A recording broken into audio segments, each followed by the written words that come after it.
ibada ya sanamu, uchawi, uadui, ugomvi, wivu, hasira, fitina, mafarakano, uzushi, husuda, ulevi, ulafi na mambo yanayofanana na hayo. Katika hayo nawaambia mapema, kama nilivyokwisha kuambia, kwamba watu watendao mambo ya jinsi hiyo hawataurithi ufalme wa Mungu.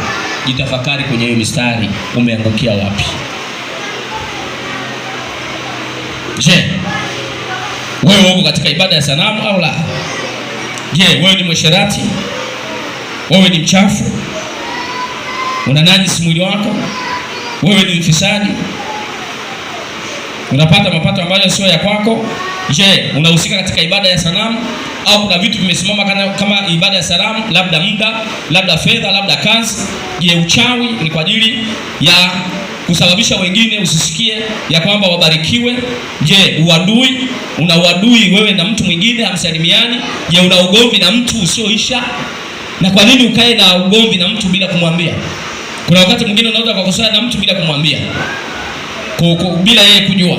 Lazima umfuate kwa sababu wewe umeokoka. Wivu, mtu akifanikiwa, mtu akivaa kiatu kipya, akivaa gauni mpya, wewe tayari unaingia katika hali nyingine ambayo ni ya tofauti. Acha hiyo hali. Hasira ya ghafla kwa sababu umeonywa, kwa sababu umekaripiwa. Haya maisha ya duniani lazima tupitie katika hii. Lakini je, ni mtu wa kufitinisha watu wengine, kuchukua maneno hapa, kupeleka maneno hapa ili kuwafitinisha watu, marafiki ambao walikuwa wanapendana wasipendane? Tabia kama unayo hii ni ya mwilini na hautaingia nayo mbinguni. Lazima uiache hapa duniani. Mafarakano, wewe ni mtu wa mafarakano ya kuhamisha maneno na kuyatunga.